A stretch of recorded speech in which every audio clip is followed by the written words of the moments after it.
I know. How long do you run away? Well, do I stop laughing now?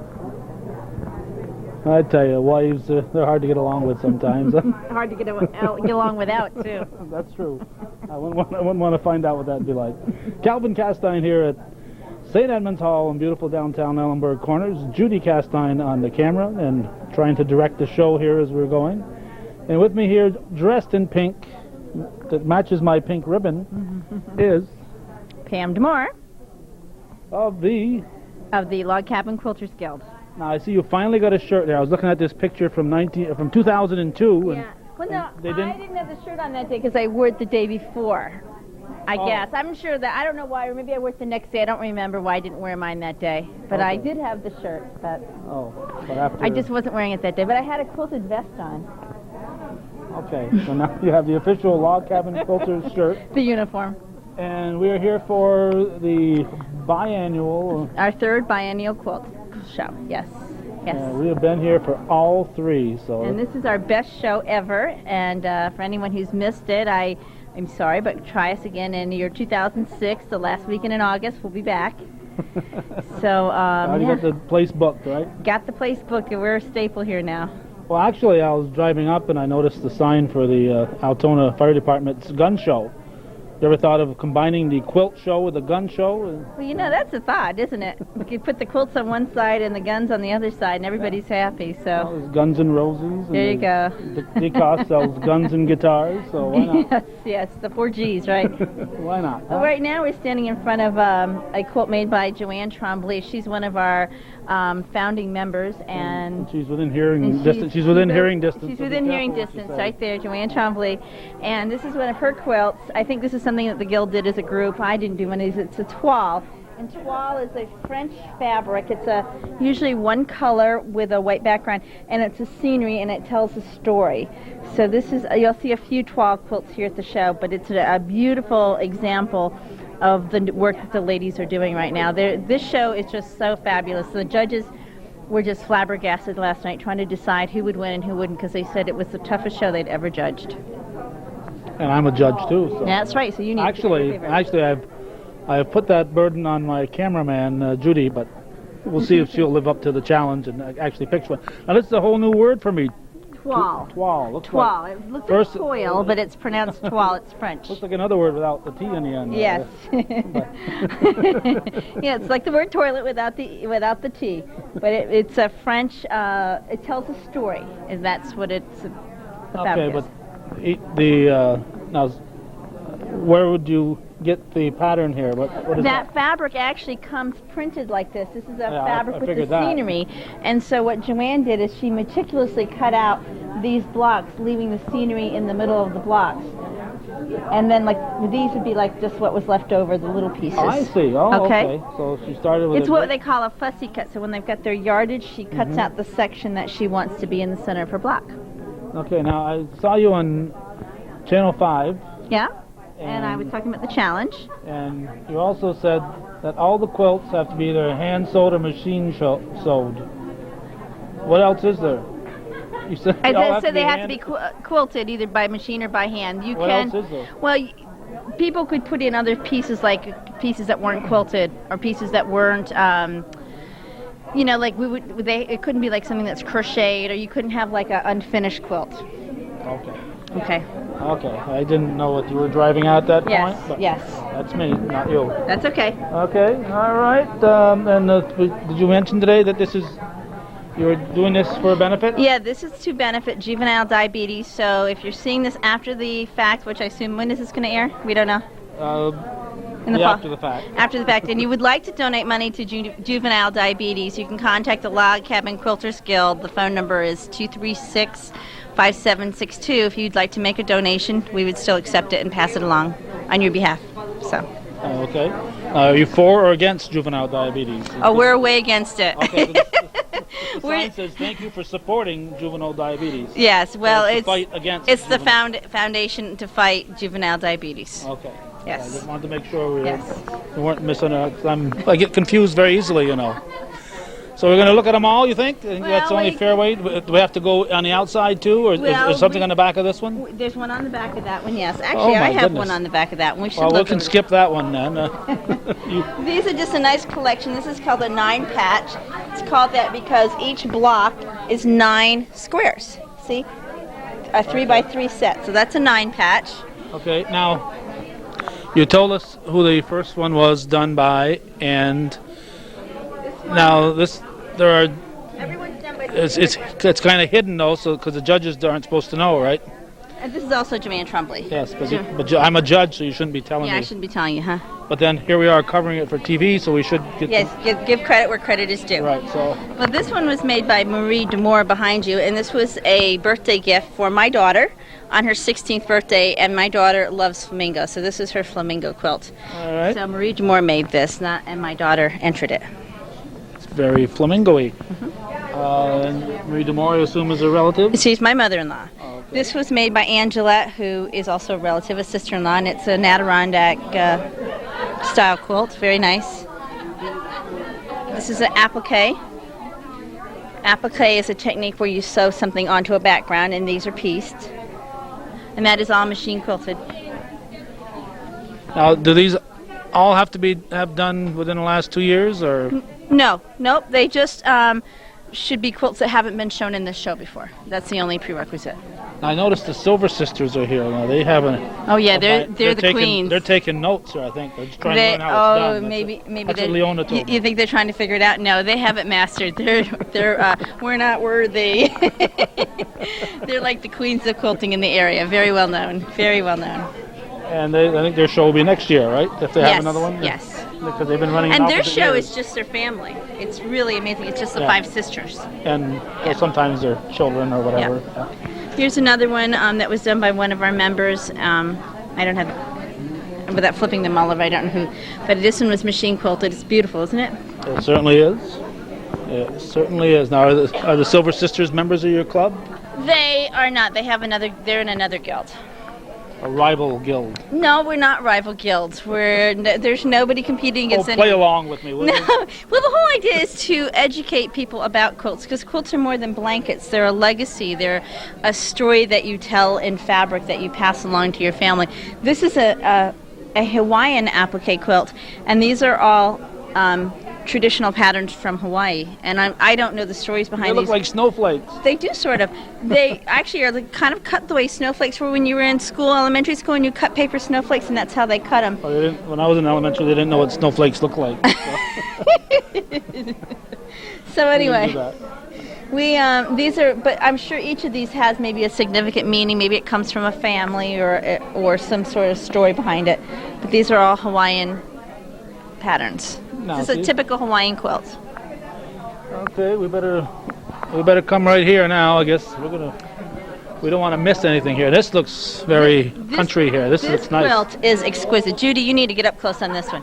All of these barns are all local barns around this area, and each one of these is all little pieces that are sewn together, sewn on the top, and it's all separate pieces of fabric. It's just exquisite. Just exquisite. This one's done by, look here. Now, all the people that we're not looking in the back for, they're going to be mad at us here. So this is done by June Tupor, who is one of our wonderful, wonderful quilters. Her husband also made several of our quilt racks. okay, how many quilters in your guild? I think right now we have 32 members. Wow. Yes, ranging in age from 12 to 85. And I'm somewhere in the And middle. you're somewhere closer to which age group are you? Let's move on. Moving right along here. This is known as a sampler, okay? And so what you see here is a block that every block is different, and they titled the Underground Railroad, and I'm only assuming that they titled that because in the pre-Civil War times, when the Underground Railroad was in effect, the slaves used to tell stories by their quilts, and different blocks meant different things, and that's how the slaves escaped to New York. I mean, up to the north of the Mason-Dixon line. So all of these mean something. I don't know the stories behind them, but they all mean something. They may say, you know, meet us at the church at midnight under the full moon, or, you know, but they all mean something. Oh, that's what down there says right there. Yep, that's what that says. Yeah. This one probably says they're going to catch a boat somewhere, you know? Well, that's an easy But one. that's what the quilts meant. They told a story, and they actually were secret messages that they gave to each other. Okay, now let's before we forget, let's point out your white glove here. Yeah, I'm wearing a white glove, not because I want to be a Michael Jackson wannabe, but because we try not to touch the quilts with our hands. There's oil in your hands, and that can damage the quilts over time. So we try to only use white cotton gloves to touch them. So that's why I've tried not to touch it with my other hand whenever possible. So Now, when you have a quilt at home, should you be wearing white gloves every time you go to bed, or? don't you? No, it's different if a quilt is on your bed and it's used as part of your bedding, because that's a quilt that's going to be used and literally used up. Most of these we treat as works of art. If you were hanging artwork in a gallery, you'd use acid-free paper, you'd use gloves from hanging. We treat these as though they're works of art, and we treat them with respect, and we try to respect the owner's work. Now, a lot of these, when they get home, they're probably going to throw them on the bed, but when they're here, they're not touched. And some of these are great works of art, and people will treasure them, and hopefully 100, 200 years from now, some family member is going to open up a trunk and find one of these quilts wonderfully cared for and have a story to tell.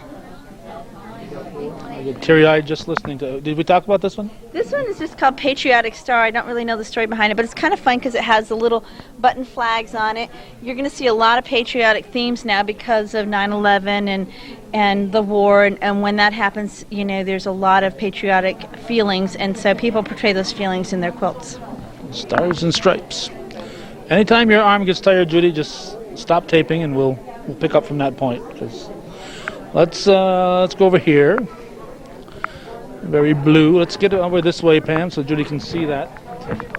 Looks like a little bit like This is a Harry Potter quilt, and actually this one is a little unusual because this one is hand quilted.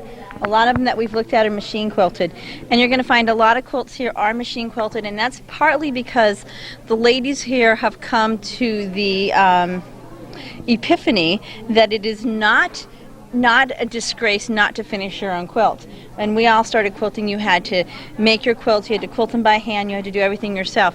There are different businesses, including one of the Silver Girls, who quilt for a living. And all they do is they machine quilt quilts. And so it's perfectly acceptable now. Like when I first started quilting, it wasn't acceptable to have a machine quilted quilt. Now it's the norm rather than the exception. The hand quilted pieces are the exception because they take so long. So now what people do is they'll do their tops and they concentrate on doing wonderful piecing and applique, and then they send it out and have it professionally quilted. Okay. And this is one that, again, is machine quilted. All right, and this is Sunbonnet Sue. And my guess is this one was probably quilted by the owner. This one looks like it was quilted professionally because it's got the same pattern repeating, and it looks like it was done by a professional quilter. Or someone who is as good as a professional quilter. Well, just because of the design, I recognize it as being someone locally who does the quilting, that's all. Okay. So. All right, behind us, behind over to Judy, This one's fun. This is a very Halloween-y one. This one is sort of a mixture of styles. It's got the piecing here, and then it's mixed the applique right here. It's got some utility stitching for decorative purposes like embroidery. It's just really a fun quilt. I think the Quilt Guild did this as a group. I know that several ladies started one like this. I think this is the only lady that finished hers. But it is beautiful, isn't it? Yes. And this yes. meandering quilting, Uh-huh. can you see that, Judy? This meandering is known as stippling. Okay? Stippling? Stippling. You'll see a lot of that. It's a wonderful utility stitch. Like stapling, but stippling, Stippling, right? yes. Okay. All right. We're going to come in here and look at some, I think I've seen this before, haven't I? Maybe one similar. This is a color wash Irish chain. We did this a few years ago as a group, and I think there were a few in the last show similar to this. And look at how beautifully this is quilted with this motif in the center of the block. Otherwise, this area maybe would look quite plain, but because they did a beautiful pattern in the center, it really makes the quilt, doesn't it? And those bright colors on the flowers. Oh, it's a beautiful color choice. This person has a really good color sense. And then behind us, this is a quilt actually that Joanne's Fabrics does a block of the month, and this was a quilt that was done as a block of the month. And you can see when they quilted this, they quilted a design with a little, looks like a pansy, in with the leaves and stuff, and that adds a lot to the background of the quilt. And also adds to the time it takes you to do it. Yes. Well, I think they probably had that one professionally quilted. That design looks like it's done by a big machine. Okay. You can kind of tell by the way the pattern runs. This is another one done on a big machine. And there's another one with the little honey pots. It's called Angelic Bears. They got little hearts with the stitching. Yep. Now, it would probably be prohibitive to attempt to do that all by hand, wouldn't it, at the time? Well, if you had the time, it would be absolutely beautiful. But it's a matter of who's got the time. Yeah. In this day and age, it's amazing. In this super information time, we're bombarded with so much information and so much to do, and we're so stretched that we don't have the time. All these tools make our life easier, but they actually make us do more, and we're busier than ever.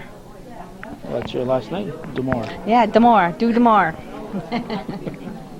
Here's another one that's hand quilted. It's really pretty. A little baby quilt, it looks like, or a child's quilt. For a child, not done by a child. For a child, not done by a child. And if we're moving too quick, Judy, just holler out and we'll linger. One of mine, and this is unusual for me. I decided this year I was going to finish a lot of quilts that I had started a long time ago. And the very first year we did our quilt guild, we don't anymore, we do something a little bit different, but we did a block of the month raffle. And this was our very first block of the month raffle. So every block in here was made by a different woman. They entered it in a raffle, and I pulled the winning ticket, so I got to keep all the blocks. And so I just tied this because it had sort of a folksy kind of look. This edging is called Prairie Point. So it's kind of fun. It's like shark's teeth. Yep, it does. This is embroidery, hand embroidery of a little boy. I don't know what it's called here. Boy in blue. I could have guessed that. Wow. But isn't that cute? It's says it all right on there, machine quilted, but it's hand embroidered. Yeah, boy in blue. Okay, so is that a pattern they would have for that?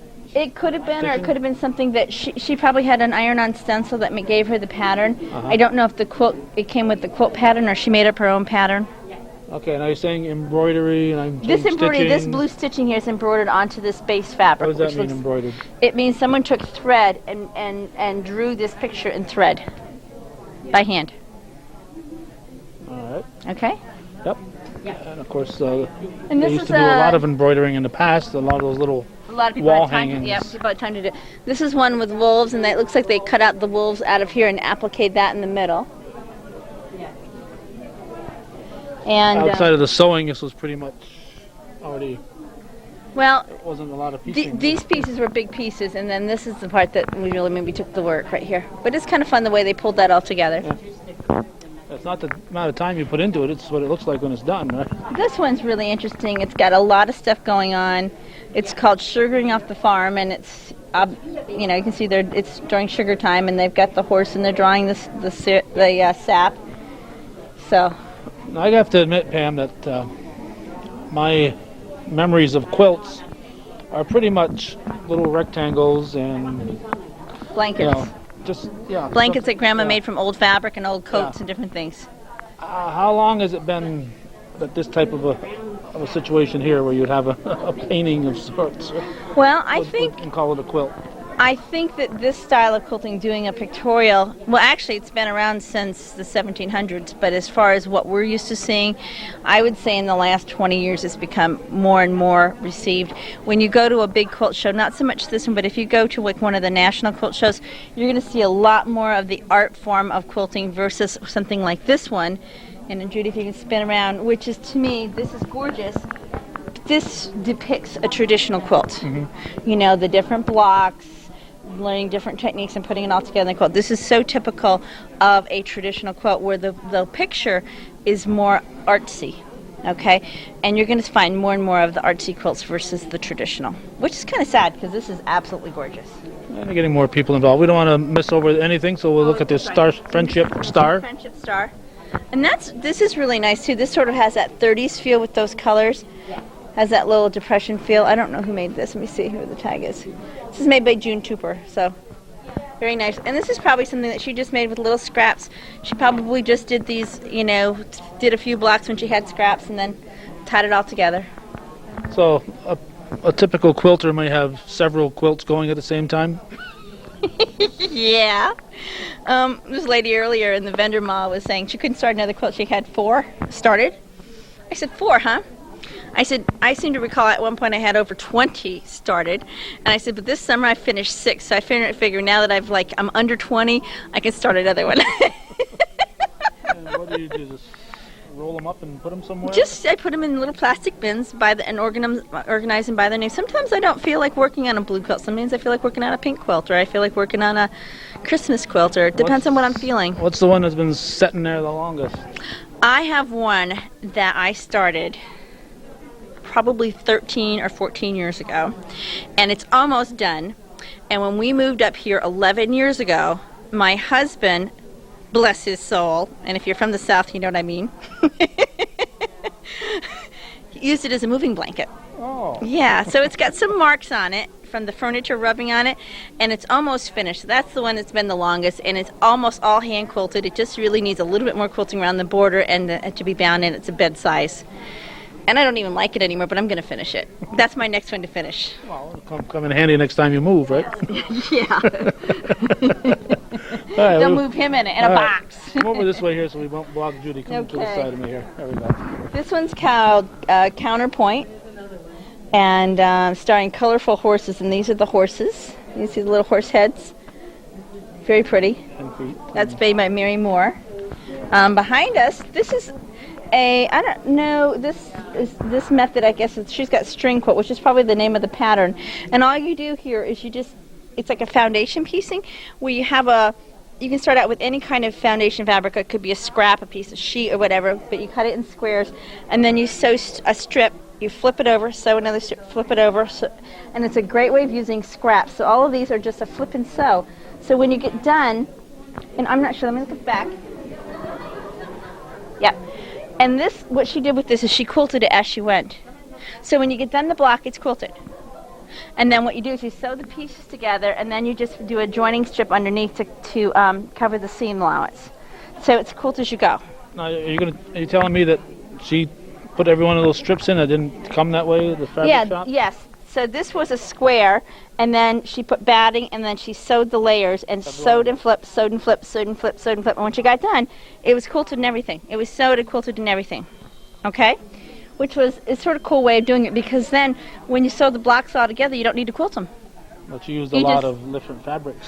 Well, you ask any quilter or any person who sews, you have tons of scraps. And this is a great way of using up scraps. Well, that's what quilts were originally. It was a necessity. You piece your little pieces together to make bedding for warmth, for necessity. Yeah. So that's a beautiful sample of that. If you got some old ties hanging around, what a wonderful way to get rid of them. Ties would be great for that, especially with the old silk ties. Oh man, they're beautiful. They really are. And then you could do decorative stitching on top if you want to. This is a gorgeous quilt right here. She used this beautiful fabric. Now, she did a kind of a brave thing. She hand quilted with a contrasting thread, so it really shows up, which means if her stitching was crooked, it would be very visible. And then she used like a silver thread here, and if you see, it looks like a little spider web. I don't know if Judy can pick that up, but it's a little silver spider web in each of these leaf blocks, and then look, she's got the little 3D spider. Oh my goodness. Is that too cute? Too cute, yes. It is too cute. Too cute for words. Yes, this is a really nice quilt. It is. Who made this one? This is Gail Woolcott. Now, everybody we didn't look at, it's Pam's fault. Yeah, if I didn't look at your name, I apologize. Pam takes the blame. And over here we have a little one here, lucky stars for the baby. Yeah, I bet some baby's going to get this quilt after the show. It's really pretty, isn't it? It's very soft. Can't feel it through my glove, but it looks like it's all flannel. And I can't touch it because I don't have the proper looks like a little girl's quilt. It's beautiful, isn't it? I'm surprised this quilt didn't win a prize, because I think this quilt is exquisite. It's beautiful piecing, the applique is gorgeous, and look at the stitching. A lot of work. Yeah, so absolutely beautiful. It hangs gorgeous. It just lays very flat. But the judges did say it was very hard to decide, so I'm sure this is one they lamented over. I'm sorry, what were you going to say? you've got that whole blanket laying on your sewing machine. I mean that whole quilt because you've got to. So that's. Now this was quilted by Irene Bowe, one of the Silver Girls. But that's a lot of work. It is a lot of work just to to move. Oh, you bet it is. Yep, you bet it is. You bet it is. These ladies don't need to do aerobics; they quilt. This is a beautiful trip around the world in color wash. Isn't that gorgeous? Yeah. Here's another applique one, all hand quilted. Remember we said hand quilting was hard to come by? That's all hand quilted. Okay. All hand appliqued, all hand quilted. Sampler of baskets. It's called. This is actually my mother-in-law. Behind us we have Thimbleberries. Thimbleberries. Thimbleberries is a fabric line, and so this was probably one of their patterns. But it looks like all little houses, but it's really a sweet quilt. It has a lot. It looks like a lot of fun. It's got some different stuff going on. I love the cardinals here. Perfect. A lot of piecing in that one. And is that one hand quilted too? That one looks like it's hand quilted too. Yes, this one is hand quilted. If you're a Plattsburgh State fan, you could take that and bring it to all the hockey games. Right? That's right. Okay. Yeah, and somebody's mother would kill you because you took a quilt to a hockey game. Okay, we're going to go back to the other end and come down this other wall, so Judy's going to rest her arm right now. All right, we have a bunch of little ones here. Yeah, these are mostly baby quilts. This is the And Aurora. they'll get bigger? They'll get bigger in the future? Yeah, if you water them, they grow. No. These are quilts that someone made for their little ones, and this is the Aurora baby quilt, and this is baby Allison. And this is a table runner. Isn't this pretty? Yes, it is. And this is my pride and joy for this show. That's the only one of mine I'm really going to talk about. And that is, I hand quilted that, and I've worked on it for about 4 years. It was my airplane project. And after 9/11, I wondered if I could travel with a needle, but they did let me travel with a needle. Yes, they did. And I hand quilted this, and I only worked on it when I was traveling. So I finally got it done. You can tell how much time I spend in the air. Well, you are the quilting diva, right? I'm the decorating diva, actually. Oh, yes. Excuse me. This is Victoria's Tropical Fish. This is made for Victoria D'Amour on her 16th birthday. And who is Victoria D'Amour? She is my niece. My sister-in-law and brother-in-law, Carmen and Dick D'Amour, their daughter. And she just turned 16, so this is for her birthday. Made by Grandma D'Amour. Another one by Grandma. Oh, she's been busy. All right, and over And here. this one, cone flower, cone head. I think this is supposed to be the purple cone flower. And this is kind of neat because it has a 3D, we call a yo-yo in quilting. Okay? It's like a little 3D head to the flowers. It's kind of cool, kind of fun. I don't know who made this one. Angelette. Angelette. Kind of fun. She's a good singer too, right? Yes, she is. This is gorgeous. This is hand quilted. I think this is called the Texas Star, the Lone Star, but it's really a gorgeous portrayal of this design. This design's extremely difficult to get this part in the center flat. You'll see a lot of times ladies will do this and they have what we call a little volcano. It's hard to get all these points to come together, so a lot of times you'll see something flat appliqued over the top to try to cover their mistake. But this was done very well. Okay. Beautiful hand quilting on that. Okay, where do you start? Do you start in the middle on the quilt? Or where You do always start from the center and work out, yes. Okay. And when you're piecing a quilt, like one of the samplers that we talked about, where you've got a lot of blocks, or if it's got a continuous block, you always want to put your best blocks in the center and put your blocks that aren't so nice around the edge. Because when it's on a bed, you won't see the parts that are hanging off the sides. Where do people go if they want to learn about quilting? They can come to the quilt shop and come take quilt classes at Mom Pa Fabrics shop on the Military Turnpike. Okay. There's also a new fabric shop in Plattsburgh called Loose Threads, and they also offer quilt classes. Okay? All right. And imagine just joining a club after you start, you learn a lot. You learn a lot from the ladies. They share a lot. And for beginner quilters who say, oh, I'm not good enough, all of these ladies, like 6 years ago, the most of them, except for maybe my mother-in-law, all of these ladies were beginner quilters. And look how far they've come. Yeah, wow. It's pretty amazing, isn't it? All right, we're looking at holly and These are Christmas bows. Yeah, this one looks like a table topper and a tablecloth here in Christmas pattern. Blue, The old-time silver. Santas. Yeah. He's dressed in blue instead of red. You said ladies now. I remember We had a gentleman. we had a gentleman here 2 years ago. Yeah. Yep, he doesn't have any quilts in here this year. This Oh, is he got laughed at too much. I'm No, sure. he didn't actually. He probably guys. He's probably beyond us. He moved on. He actually had a quilt in Paducah, which is like the world's largest and most prestigious quilt show. Well, didn't you think I knew that? Yeah, I'm sure you did. It's for the viewers that don't know about That's Paducah. right. Yeah. That's right. All But right. anyway, here's another one. This is a great traditional quilt, and this one it's using that retro fabric, so it looks like an old-timey, like 1930s quilt, doesn't it? I would have put it at 1934. Yeah. Really, it's 1932, but you know. Oh, wow. I'm new at this, so. This one's called Scraps, and I think it's kind of self-explanatory. It looks like they've just used scraps, and they've made different patterns and just kind of put them all together. And Some of those scraps are kind of small. If I was going to use scraps, I'd use great big scraps. well, you know, when you're a quilter, you don't throw anything away. It's like being a carpenter, you know? How carpenters cut up wood and then put it back together in intricate designs. Same idea. I see. Same idea. All right. This is a 9-patch here, and this is using all different nine patches on a field of yellow. There are 12 patches there. What are you telling me, 9 patch? 9 patch is the name of the block. Each block Oh, has okay. 3 by 3. I see. 3 by 3. Okay, the big square is a block, and the Yeah. little. Yes, this little- this piece is called a 9-patch. I see. So it's a variation of different 9 patches. Rather than have the same 9 patch repeat 12 times, each one's different. Okay? Sure.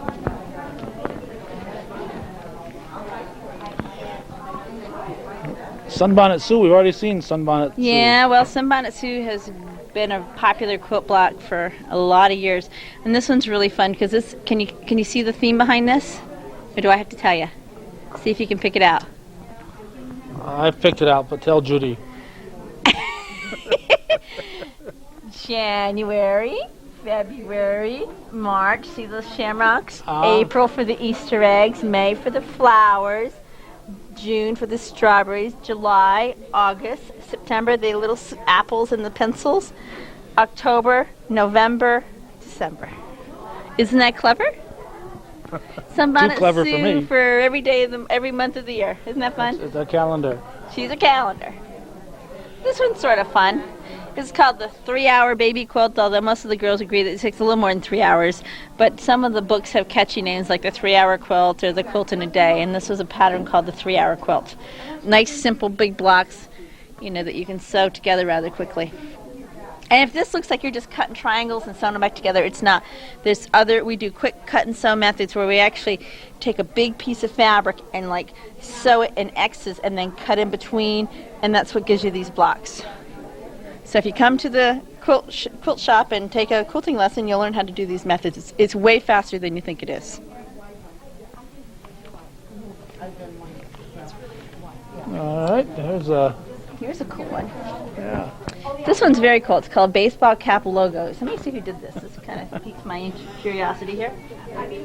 Oh, Marie DeMore, my mother-in-law. I hadn't seen that one. I bet you these are my brother-in-law's baseball caps that he's had over the years. In fact, there's a Pulte up in the top corner. My husband used to work for them. She threw away the baseball caps Shoot. and kept their logo. Some of these I know that we gave him. We must have gave him that one too from Giant, where we used to live in Maryland. I know some of these And women. they threw away the caps. Well, I think the caps are probably worn out or gotten dirty, so what she's done is she's saved the logo and put it into a quilt. That's interesting. But isn't that a great idea? Yeah. And you know what I've seen done too, and a similar idea is the fronts of T-shirts. You know, concerts, high school, different things that you've been to where you have the T-shirts with the sayings on them. I've seen people put those in the middle of the blocks too. That you get rid of the T-shirt and you just that way you've got a quilt that has like 12 or 16 T-shirts. Yeah, that's a good idea. Especially now, I don't know about you, but not all my T-shirts that I had when I was a teenager fit me anymore. Not only do they not fit me, but they look silly too. Yes. They did fit. This is really fun. This is done with, this is a technique called chenilling, where you take 4 layers of fabric and you sew them together with diagonal lines and you cut in between the rows of stitching and then you wash it and that fluffs it up and that's what makes the chenille, so that's what makes the bear all raggedy. Okay? And then these little blocks are done where, see, normally you put the raw edges to the outside, we put them to the inside here, not we because this isn't my quilt, And then these just get clipped a little bit, and then you wash it, and it gets all raggedy, so it's all soft and raggedy. And you know what? Little kids love this. They love playing with the fuzzies and rubbing them under their nose and rubbing them on their cheeks. They love the fuzzies, so this is a great baby quilt. And don't give it to a baby unless you want it.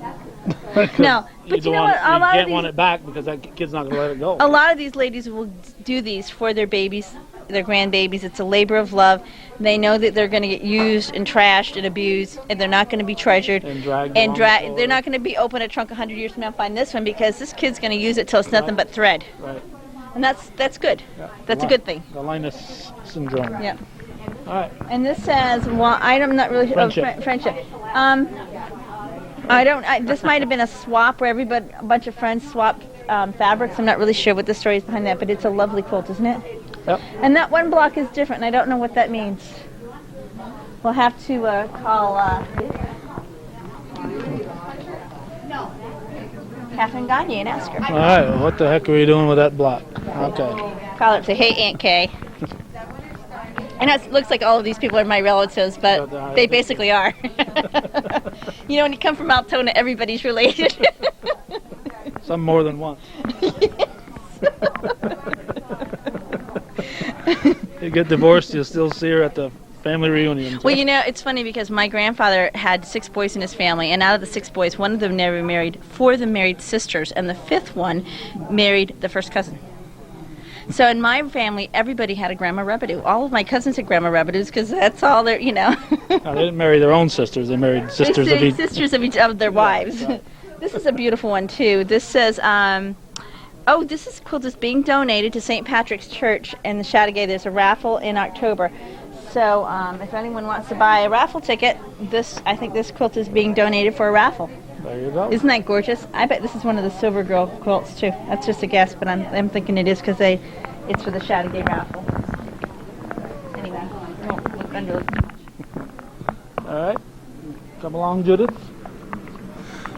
And we have basket. Oh, isn't this gorgeous? This is all baskets, applique. I made this one. This is a tough one. I didn't do that basket. That was in a book called, it'll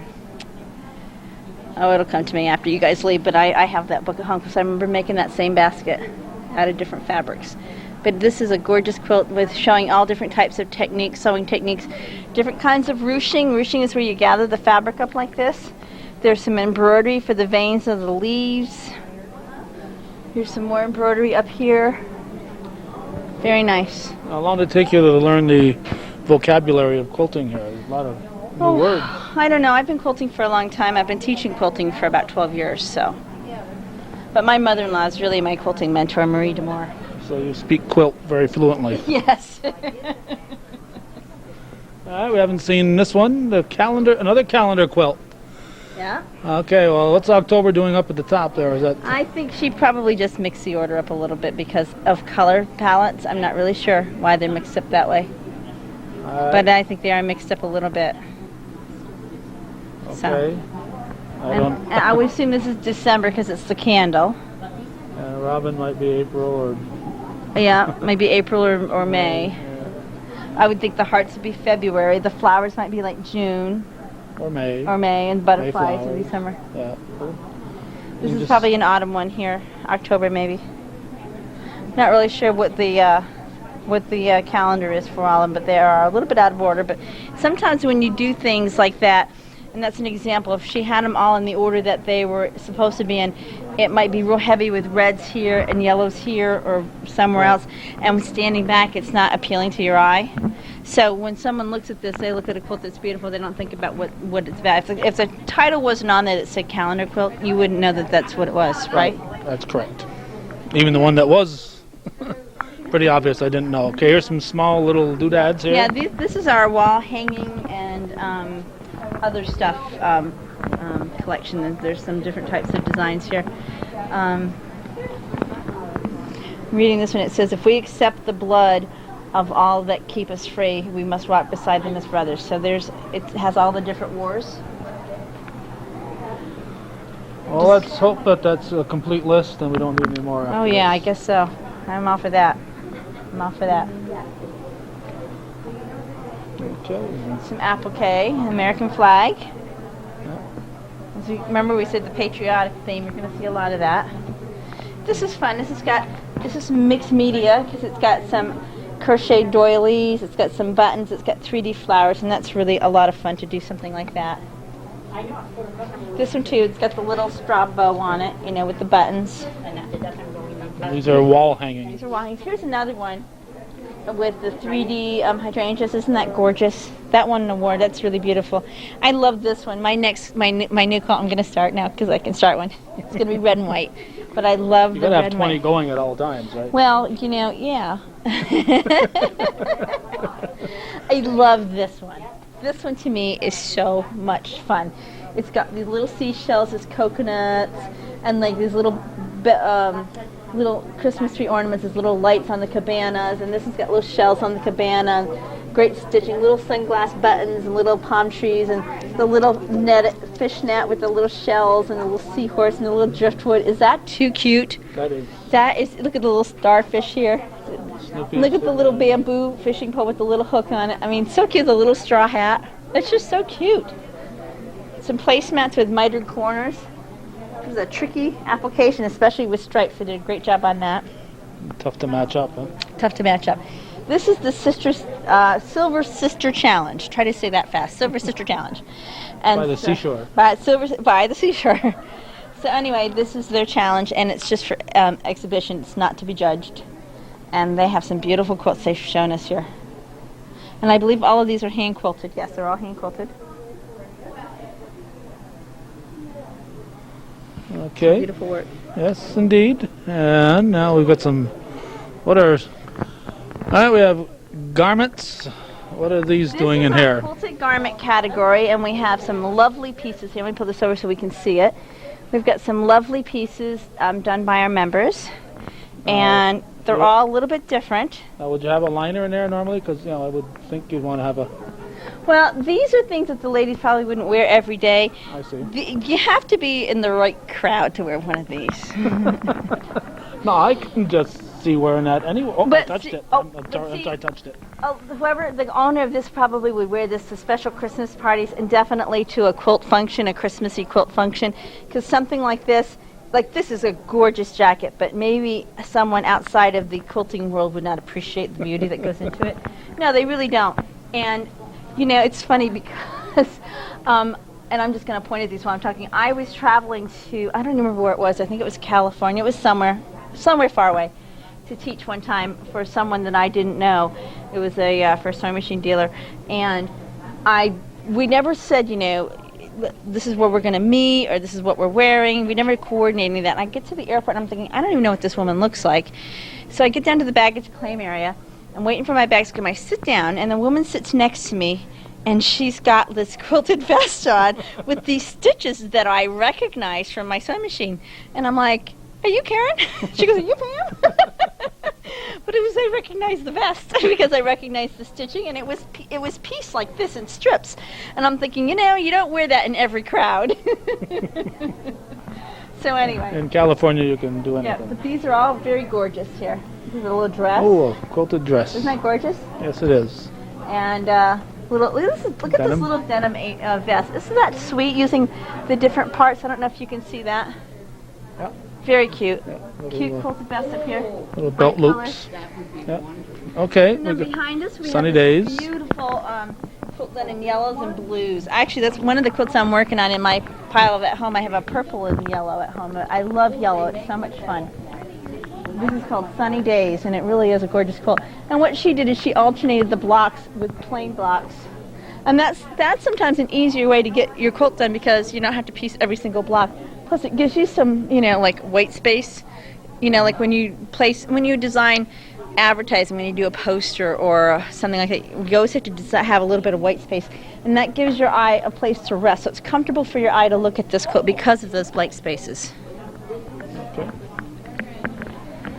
This one says 3 times blooming. And this is really pretty, very pretty. A lot of drama in this with the deep blues and the deep purples and then the soft blues accent and it gives it almost a 3D look, doesn't it? Yes, 3 times blooming 9. I have no idea. 3 times blooming 9. Blooming 9 is 9 patch right there. Okay. And then they put it inside this block right here, which is probably It might have been the name of the quilt pattern itself. I'm not sure where they get some of their names. So. Okay. Okay. And this is our Bargello. And this Bargello is done, you can tell it's just, the folds just kind of dance. It's machine quilted. Bargello means what? Bargello is the pattern. See how it makes like a shell? It's the name of the pattern. Anyone that knows fabric knows what a Bargello means. So what you're saying is you start with one block and you put different color no. blocks? You actually sew a strip of yellow to a strip of orange to a strip of red to a strip of purple. And you sew all these strips together. And then you cross-cut them in varying widths. And then you stagger them. That's a lot of work. No, it's not. No? It's not as much work as it looks. It's very easy. You're just actually sewing strips, cross-cutting it, and then sewing strips again. So you're not ever cutting a little square. Okay.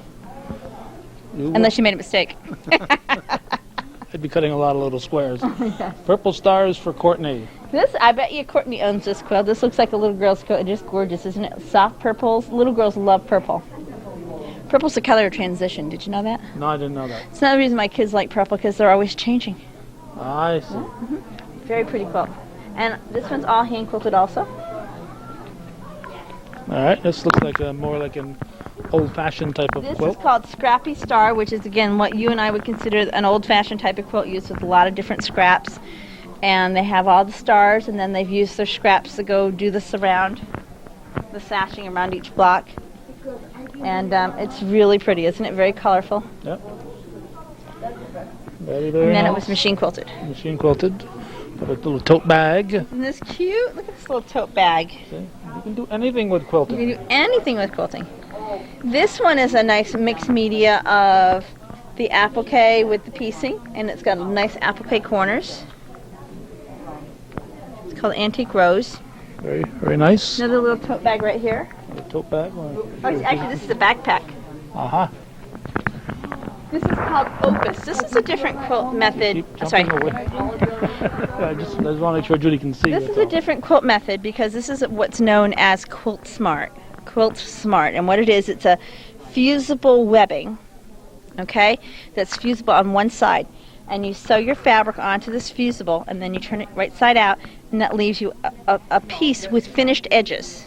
All the edges are shown because the webbing has turned everything inside. And then that webbing gets ironed onto the background. So these get ironed on like that, so all the raw edges are turned under. So if you have a hard time doing applique because you have a hard time turning the edges around and getting smooth edges, this is a technique you may want to try. It's called Quilt Smart. Okay? And this is... What? That was all Greek to me, I'll but give you. This is like a whole cloth quilt. It's one piece, and then it was just hand quilted. Okay. This is was paper pieced, which means a pattern was printed on paper, and fabric was sewn on it.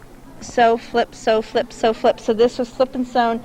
So the whole block was made on a piece of paper, and then after the block is sewn together, you tear away the paper off the back side.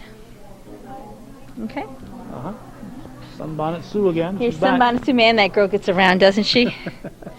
Sunbonnet Sue, but this is all embroidered with variegated thread. By variegated, that means the color changes as you roll the thread off the spool. And that's why she's so colorful. And they used a beautiful, like, looks like almost like a hand-dyed, multicolored fabric for the sashing, which really pulls out the colors.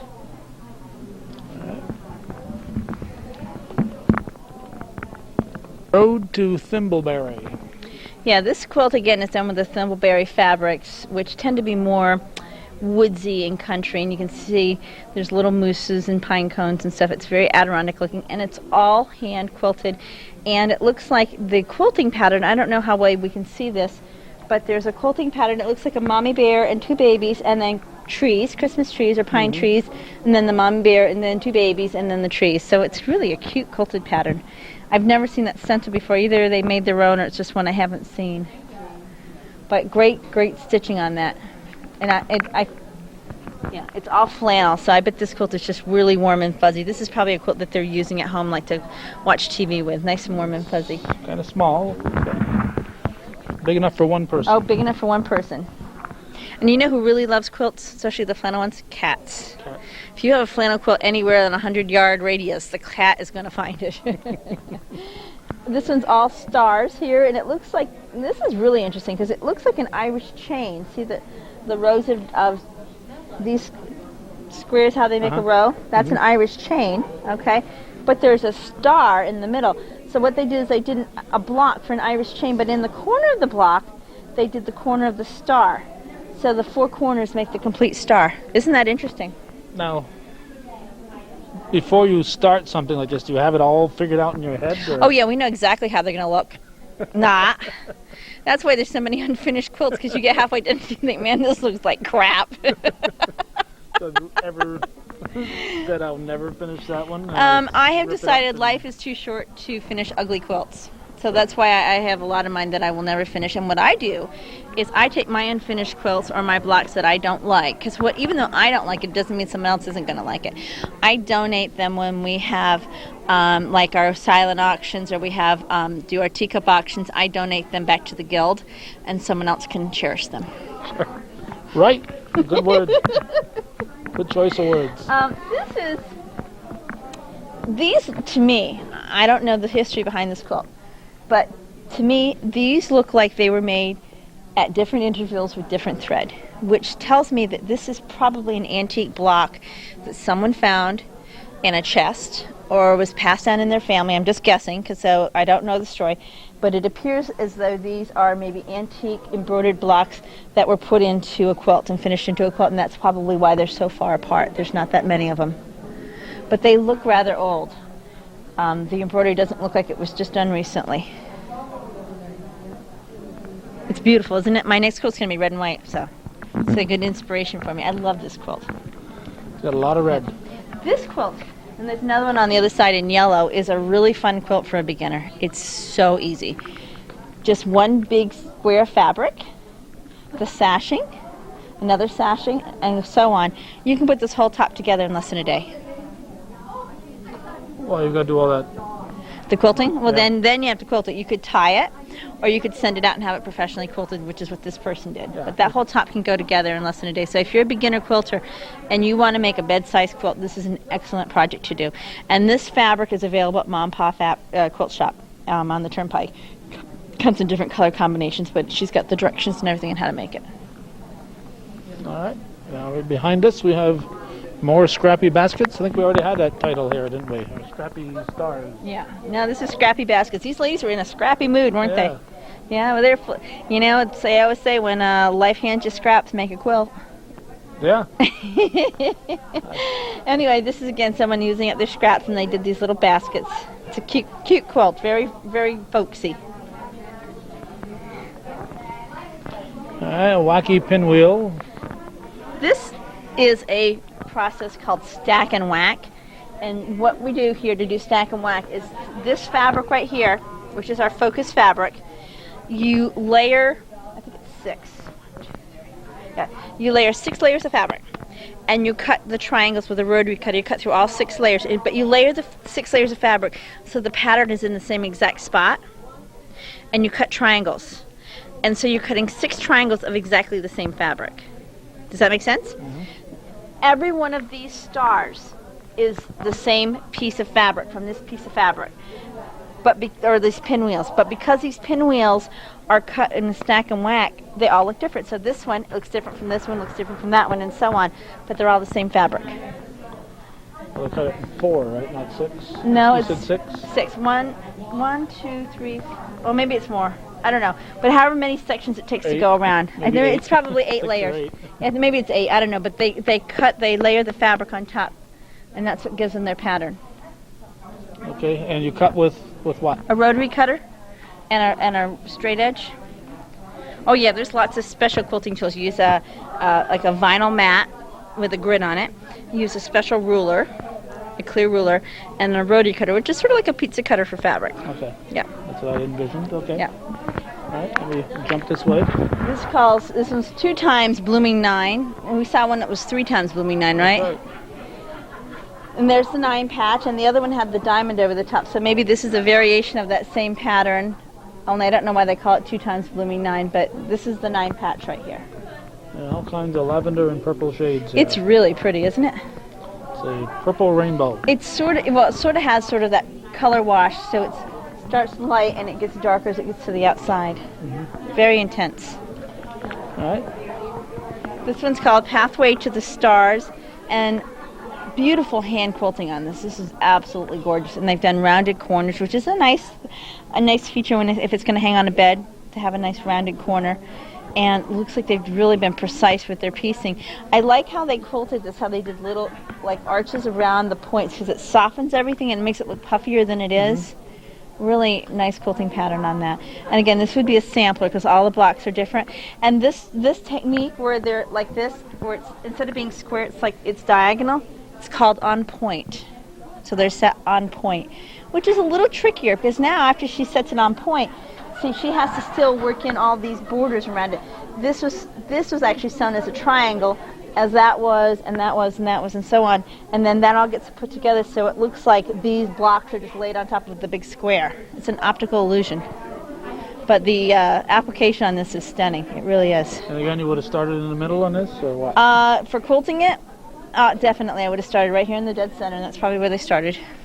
Yep. Now the round corners, that something that I don't see a lot of those. That's rather unique. Or round corners are actually easier to do than really? the square ones, especially if it's cut on the bias, and I think it must be cut on the bias. Let me flip the corner here.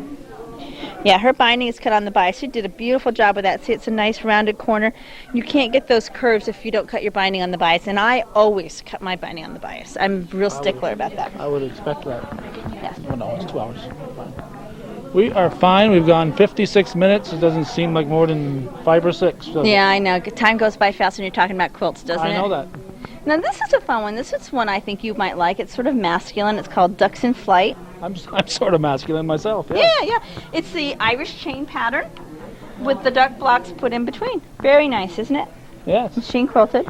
You got a duck hunter. I can't think of a better gift. But these aren't for sale, though. These are just here for show, right? Some of them are for sale, but most of them are for show. A lot of these ladies have not made enough quilts that they want to start selling them. These are all made for gifts, or like myself, they go in I have a gallery designed in my home, which is not hanging up, but I want to fill my gallery, and then I might sell some. Besides, when I get, real famous, then they'll be worth more. Oh yeah, the price is just going to go up. Yeah, so I'm kind of waiting until I get real famous. Real famous. After this show airs, then they'll go up. You're already famous, but you want to get real famous. This is a gorgeous one. Again, another sampler. Not set on point, it's with a straight set, and it's got a beautiful, looks like a hand-dyed sashing, which makes it real soft. And it's interesting how they put this one, well, not really in the middle, but with this dark background. They did one with a dark background, which is a little bit different than the others.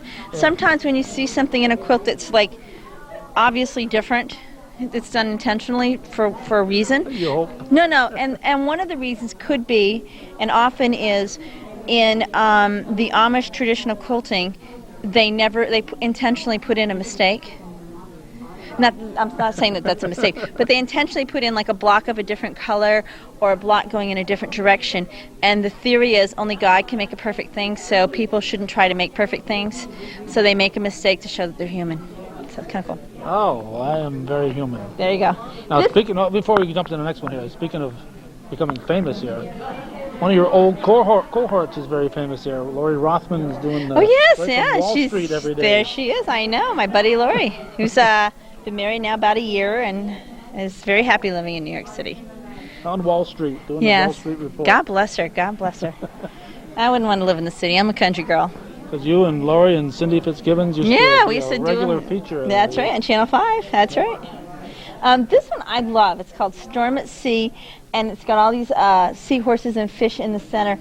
But this is interesting because the triangles, like a lot of these other quilts, the triangles are a true right angle triangle. These are not. And so it gives you the illusion of curved lines. Mm-hmm. So the lines look like they go, like which through water, right? Like waves would. So it's really a great quilt. Storm at Sea. Yeah. Oh, here's a pumpkin-y looking one. It's no pumpkins on it, but the color is pumpkin-y. This one's called Puss in the Corner. I would have said Puss in the Corner. I'm glad you were here. And I think Puss in the Corner is the name of the block with this little corner here, although it's made with flamingos. So I would have called it Flamingo in the Corner, but it's called Puss in the Corner. But it's really pretty with the orange. It's very bright, very cheery, and just a real playful quilt. Yeah, the orange makes the the bright colors stand out more. And right behind us here, And you're seeing a lot more of the bright colors than you're used to. In fact, here's another one that's real traditional colors. It's like the woodsy Adirondack colors. It's fun to see that any color works good. This is done with a 25 patch with a single block with a picture. but this is those patches. Would that be a pattern you get, or you have to make every one of those blocks? This one you would sew. You could either sew the blocks, or there's some quick cut and sew methods that you'd learn at the Quilt Guild. I can touch this because it's my mother's quilt. This one is it's actually flannel on the back. It actually belongs to my nephew, and I know this one's going to be used and abused. But the top is cotton, and he loves to fish. So seeing all these little bears with the fishing poles, he's 2, and he just loves fishing. Uh-huh. Yeah, it's his favorite thing to do. So you go visit Aunt Pam and fish. He loves Aunt Pam, and he loves Uncle Joe. He's a great kid. He loves us. This is another toile. And it's got the WPTZ award here. This one got the WPTZ. Yes, my little buddy Rachel Ruber was out this morning and pinned this with the WPTZ award.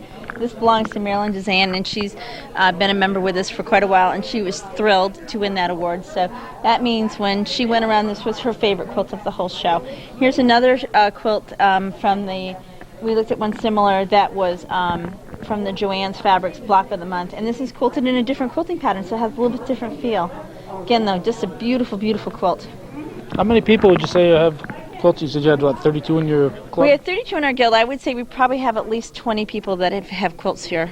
Maybe most everybody. I know that there may be a few people that don't have quilts in, but I don't know. I know at least 20 members have quilts in. Oh. This one is called Confetti Star, and this is actually like a double Irish chain, but there's a star in the middle, which gives it kind of like a twirling effect. And the confetti comes from all the different colors here. Looks like confetti. Okay? And this is really kind of fun how it's quilted too, because there's this spinning star. They did the quilted moon and star here, which is really fun. It's amazing, but the quilting itself can really make or break. You can have a beautiful quilt top, but if it's not quilted right, in fact, I had that mistake. I had a quilt top that I just loved, and I did a rush job quilting it. And I tried to machine quilt it, and I screwed it up. I had to rip out all the stitching, and my mother-in-law hand quilted it for me. So now, once you quilt it, and those little holes are in there. If you use a good needle, they should just come right out. Come out. Yeah. How many quilts are in this show? Do you? And there's I think there's about 100 bed-size quilts, and with the small pieces and everything else, there's close to 200 entries. Wow. Yeah.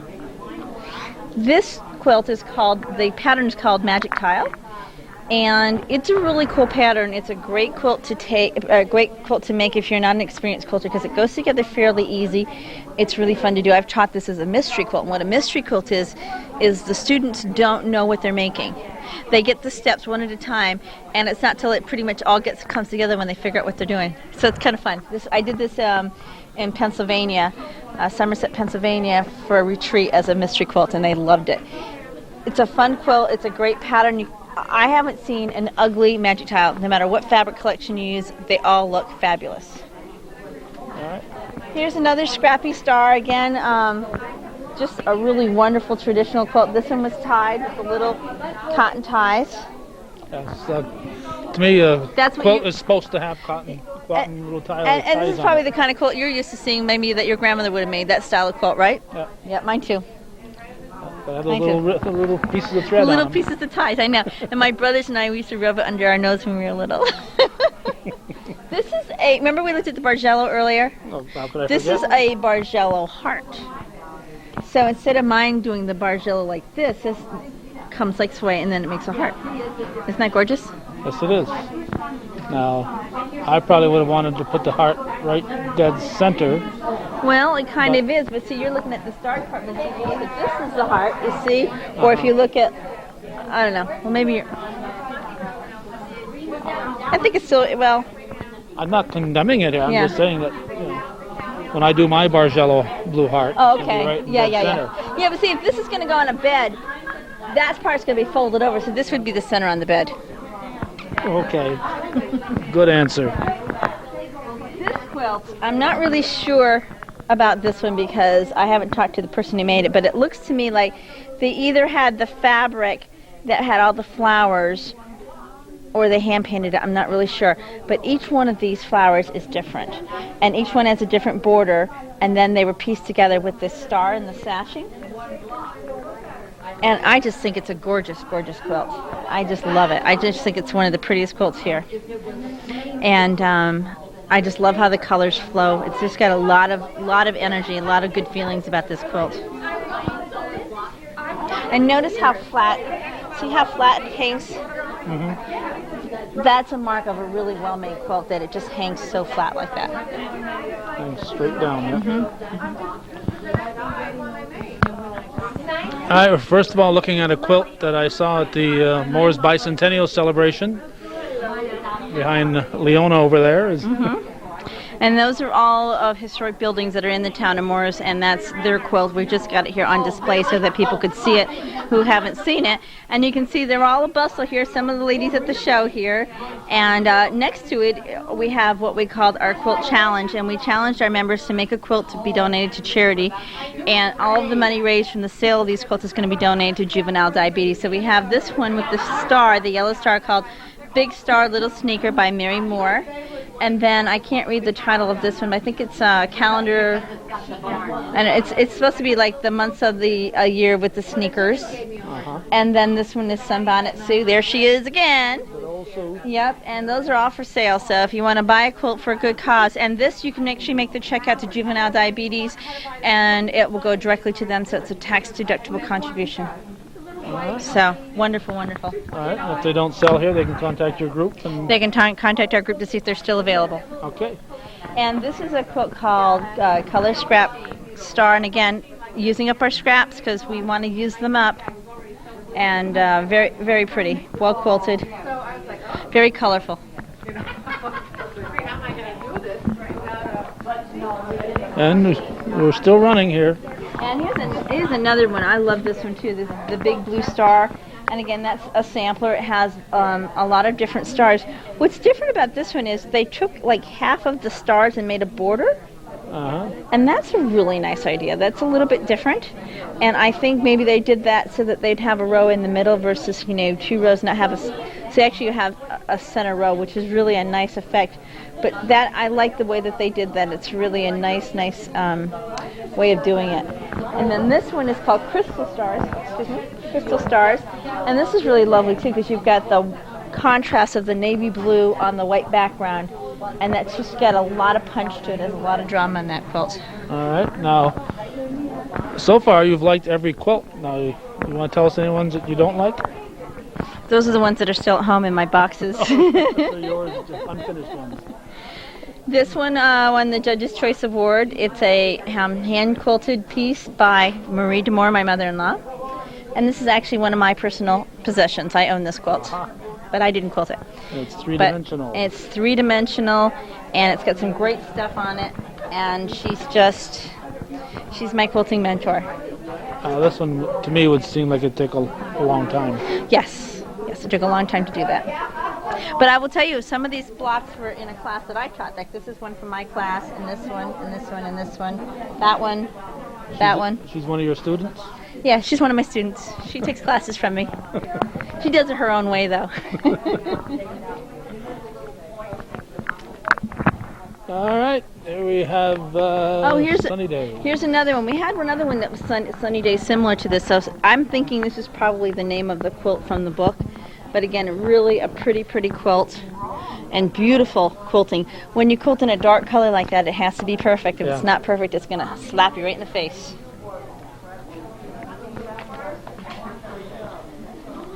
Here's an interesting quilt. My mom, when she first learned how to quilt, I was trying to teach her, and she said I was too critical.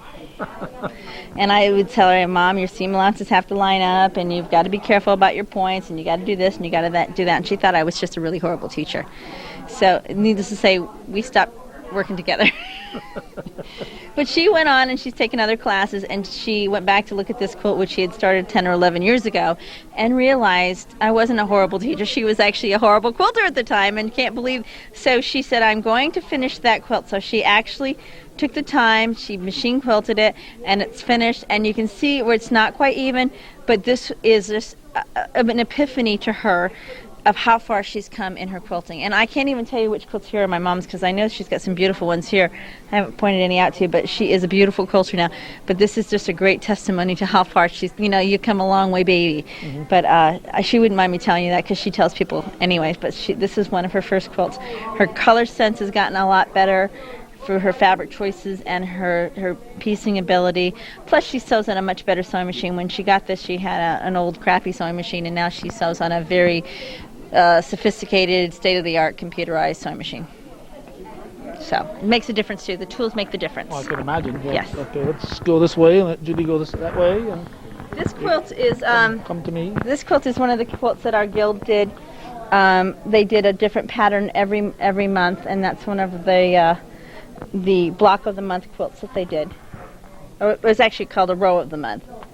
And I don't know whose quilt this is, but each member in our guild who designed, what we did is we took turns designing a row, and these were all designed by different people. So it's supposed to be, you know, like the houses with the flowers and the butterflies and the kite, and as you got higher, see, and then the clouds. So these are flying geese. That's supposed to be flying geese up there. So. Yeah, this is very, very, very colorful. Really colorful. This is a really pretty quilt. And this has the parade points on it, like that other one I showed you earlier, parade points. Okay. Only a little farther apart. It also has a little insetted, like, flat piping plus the binding, so the edging on here is really, really great. Great job with that. Getting all those points to line up, really nice. Nice job on that. Good color. This person's got a good color sense. This is probably a stack and whack. Again, a variation of the stack and whack where you stack a bunch of fabrics and you cut them. So a lot of these fabrics, even though it looks like a lot of different stars, it's probably a lot of all the same fabric, just using different parts of the fabric.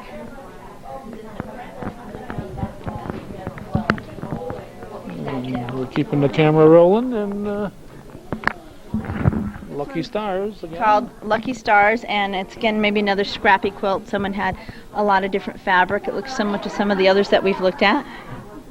And if you see you see 2 or 3 quilts that have the same pattern, these ladies as a group get together and quilt, and they'll choose a quilt pattern that they're going to make, and they'll all make it, or maybe like 10 or so will make it, and usually out of those 10, maybe 3 or 4 will finish it for this show, and 3 or 4 will finish it for the next show, and so on.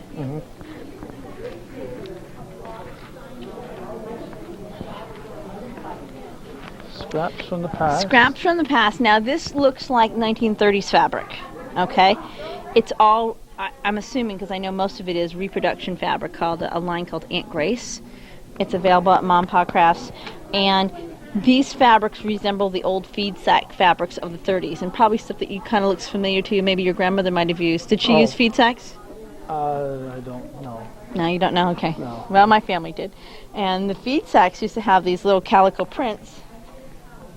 Like this. And this is a reproduction of those prints. And this sort of has that old-timey 1930s feel.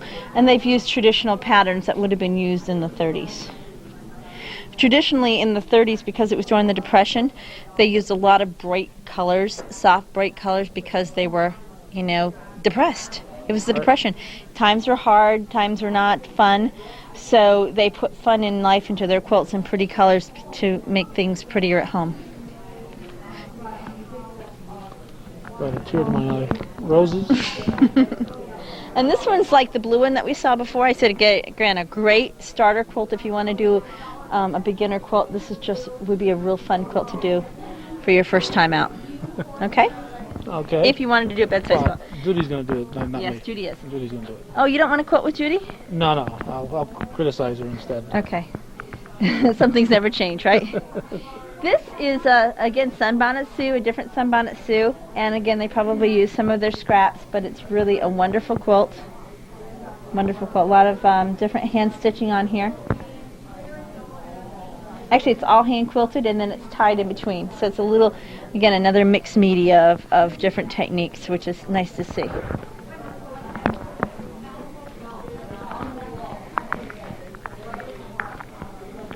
And we have another Heart Bargello here. You may not remember, but the show we had 2 years ago, we had several Heart Bargellos, because this was a gold class, and we had people who finished. So these people who are showing it this time probably took the same class, but just put in other quilts or just finished them in this next period.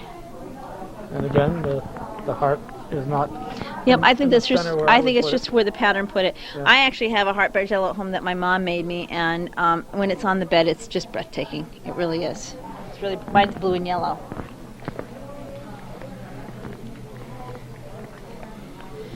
This one's called Pointy Pinwheels, and again, triangles are not the regular right angle triangles that we see. They're a little. I don't know what the style triangle is. My math teacher from junior high would kill me for not remembering the name.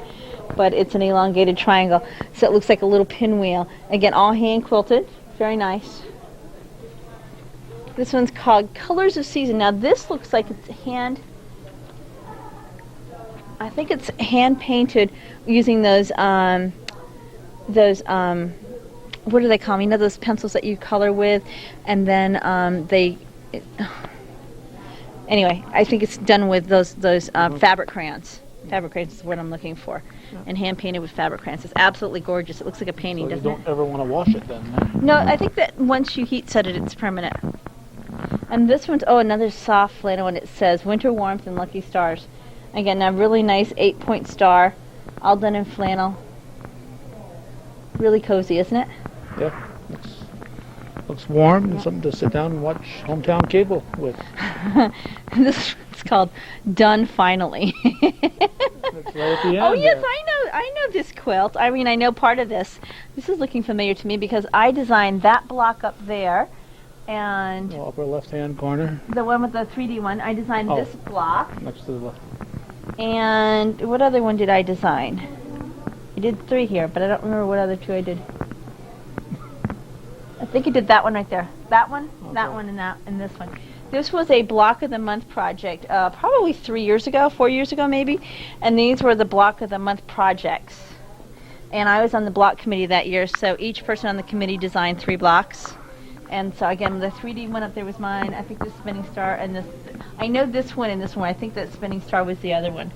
And I designed them, and other people in the group designed them. And so this person, what they did was every month they made a block for the raffle, but they kept one.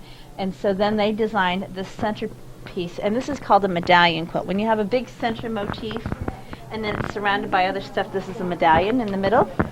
And they've done some nice stuff. They've got some like little flat piping here, some applique flowers, and obviously it took them a long time because they called it Done Finally. So that's sort of humorous because we all can relate to that. Beautiful quilt, hangs beautifully, nice and flat. And I'm interested to see who this belongs to. Drum roll, please. Drum roll, please. Oh, no name on it. Okay, well, it's still a mystery. I'll have to look in the book. We'll What you'll never have know. to do is come to the quilt show and look for quilt 174 and look in the book and see who that belongs to. But it is a gorgeous quilt. All right. And we got one more. One more. Judy's still taping you, so be Oh, careful. did we do the raffle one? We have a raffle one too. I want to show you. Oh, okay. This is again another Underground Railroad. Oh, we got the legend of the Underground Railroad. Remember I said there was a yes, you story? did. Yeah. The monkey wrench turns the wagon wheel toward Canada. So that would be this one right here, in the wagon wheel. So this means go to Canada with help from Jesus. Jesus was the carpenter, and this is the carpenter block right here. Follow the bear's trail. So this is a bear paw, okay? Through the woods. Fill your baskets, that's your basket, with enough food and supplies to get you to the crossroads. This is the crossroads. Once you get to the crossroads, dig a log cabin in the ground. So this is the log cabin. Shoefly told, this is the name of this block. Shoefly told us to dress up in cotton and satin bows. There's your bows, okay? Follow the flying geese, which is right here. Which, you know, the geese fly north. Yep. Follow the flying geese and the birds in the air. Okay, and those are the birds in the air. Stay on the drunkard's path. That's the drunkard's path. Take the sailboat across the Great Lakes to the North Star above Canada. Now we know the story. I think I just There get it is. goosebumps telling that Oh. little story. But that's how that was the story behind. Remember I said earlier, I know that they have Right. a story, but I'm not really sure what they are. Now we know. Now we know So the story of that's, the Underground Railroad. Yeah, that's really interesting because, and here they talk about the code here too. There's more stuff here about the wagon wheel, load the wagon, prepare the board for the wagon to begin the escape. So all these mean something too. So, Okay.